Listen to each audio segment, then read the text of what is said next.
You have been told that healing means becoming less sensitive, less emotional, less affected by the world around you. You have been told that a healed empath is someone who has finally learned to turn it off, to stop feeling so deeply, to become more like everyone else. But that is not what healing looks like. And Carl Jung understood this better than most. Jung spent his life studying the human psyche. He understood that healing is not about removal. It is not about cutting away the parts of yourself that make you different. Healing is about integration. It is about becoming whole by accepting every part of yourself, including the parts you have been taught to hide. So what does a healed empath actually become? Not what you think. You probably imagine that a healed empath is someone who has built walls so high that nothing can get in. Someone who has learned to protect themselves by shutting down their ability to feel. Someone who has finally become immune to other people's pain. You might think that healing means you stop caring so much. That you become harder, colder, more detached. But this is not healing. This is numbing. And Jung knew the difference. A healed empath does not lose their empathy. They gain discernment. This is the part no one tells you. You have spent your whole life believing that your empathy is binary. Either you feel everything for everyone, or you feel nothing at all. Either you are open to the entire world, or you shut yourself off completely.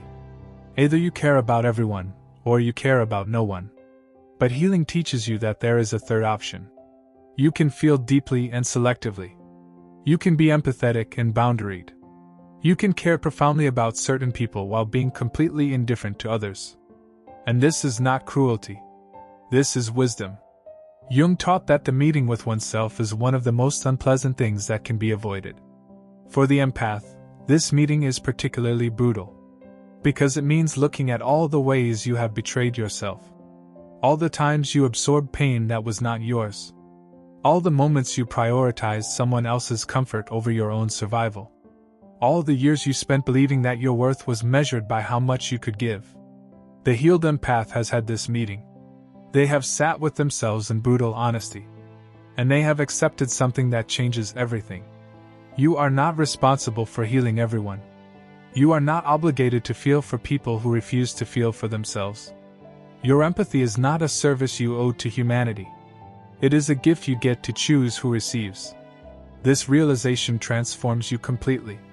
The healed empath becomes someone who understands that empathy without boundaries is not virtue. It is self-destruction. That feeling someone's pain does not mean taking it on as your own. That understanding someone's struggle does not mean becoming responsible for solving it. That witnessing someone's self-destruction does not require you to destroy yourself trying to save them. You thought healing would make you less empathetic. But it makes you more intelligently empathetic. Before healing, you were a sponge. Absorbing everything. Every emotion in the room became yours. Every person's crisis became your emergency. Every stranger's suffering became your responsibility. You walked into spaces and immediately began managing the emotional climate. You read the room before you even sat down.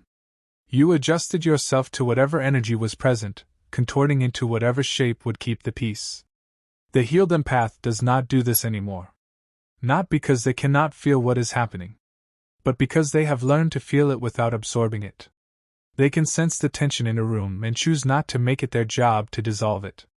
They can recognize someone's pain and decide that person needs to sit with it rather than be rescued from it. They can feel empathy and still say no. This is what healing actually looks like. Jung believed that the privilege of a lifetime is becoming who you truly are. The unhealed empath is not who they truly are. They are a performance. A carefully constructed version of themselves designed to meet everyone else's needs. They are the person who says yes when they mean no. Who smiles when they are breaking. Who stays when every instinct screams to leave. The healed empath has stopped performing. They show up as themselves. Fully. Completely. Without apology. And if that disappoints people, if that makes people uncomfortable, if that causes people to call them selfish or cold or changed, the healed empath does not adjust.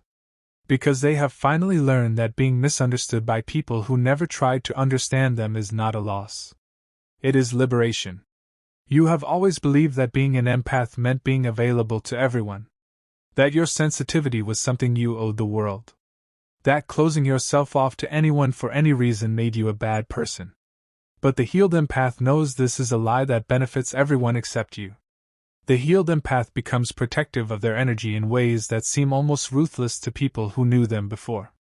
They do not explain their boundaries. They do not justify their no. They do not apologize for prioritizing their well-being. They simply remove themselves from situations and people that drain them, and they do it without guilt. This is not selfishness.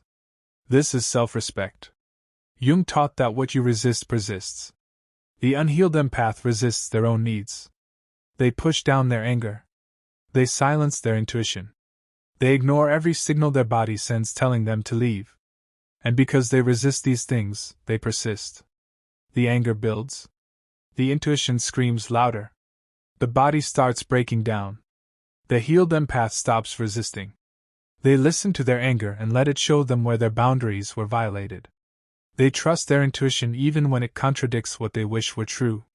They honor their body when it tells them that this person, this place, this situation is not safe. And in doing so, they become something most people have never seen before. An empath who is both deeply feeling and completely unshakable.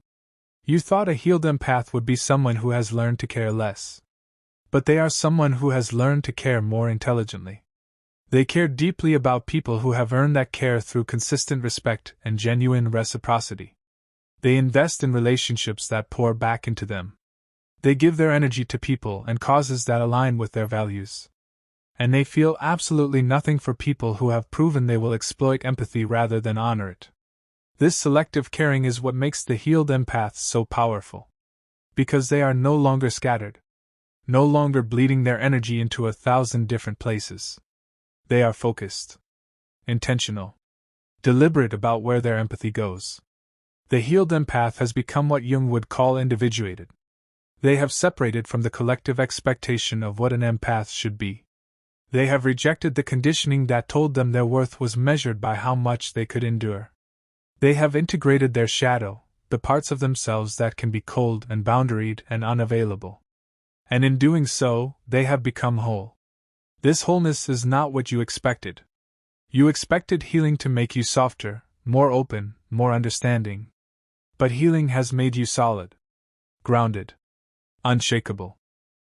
The healed empath walks through the world differently now. There is a calmness to them that was never there before. Not the forced calm of someone suppressing their emotions, but the genuine calm of someone who has finally stopped carrying weight that was never theirs to carry. People notice this shift immediately. The ones who used to drain you will feel it first. They will reach out expecting the same endless availability they always received. But something has changed. You respond differently now.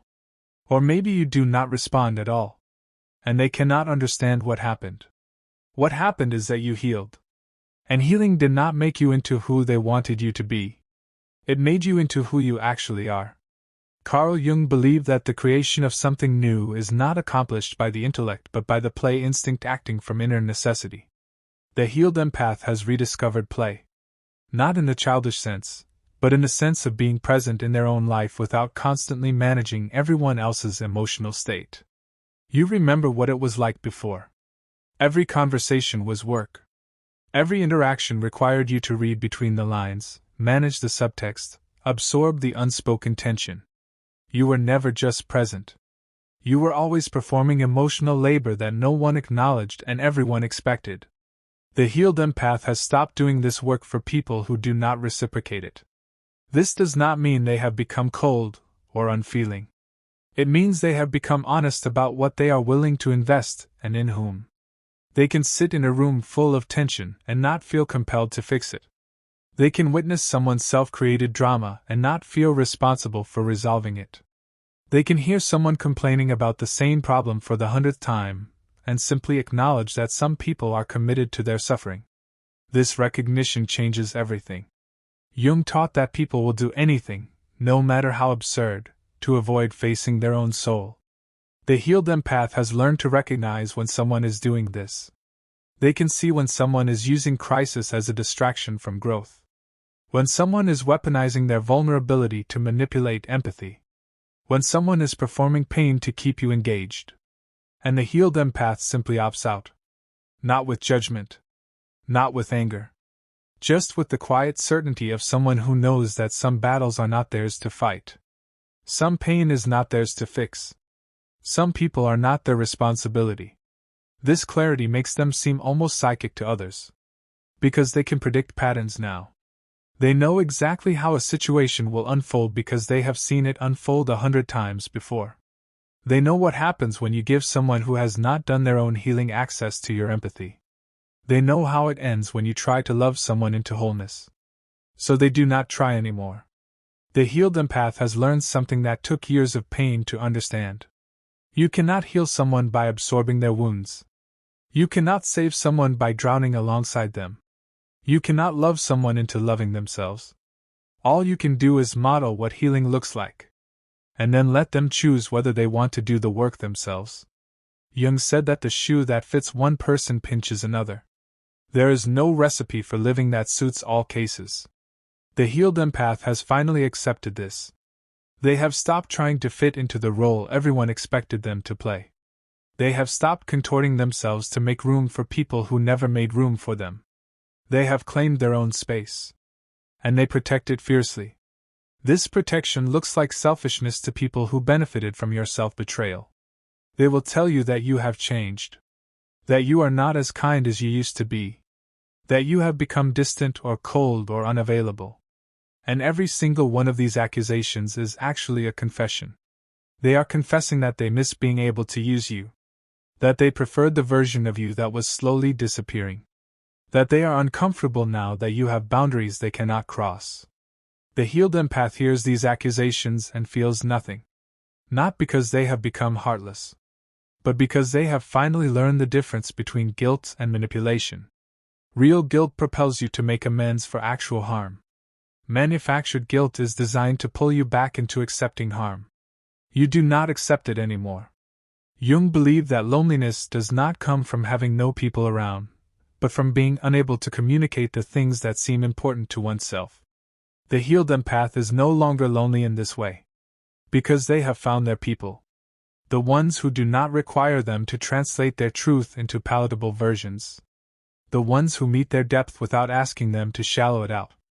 The ones who reciprocate care instead of just consuming it. These relationships feel nothing like what came before. They are easy where the toxic ones were exhausting. They are balanced where the toxic ones were one-sided. They are nourishing where the toxic ones were depleting.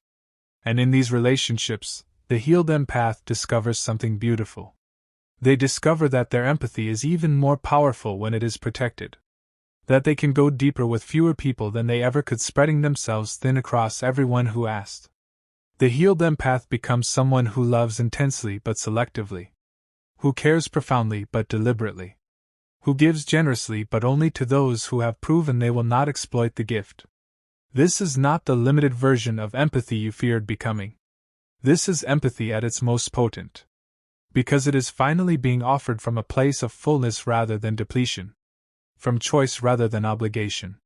From strength rather than the need to be needed. Jung taught that the meeting with the shadow is the apprentice piece, but learning to live with it is the masterpiece. The healed empath has completed this masterpiece. They have integrated the parts of themselves they were taught to reject. The capacity to be unavailable. The ability to witness suffering without taking it on. The power to love people and still let them face their own consequences.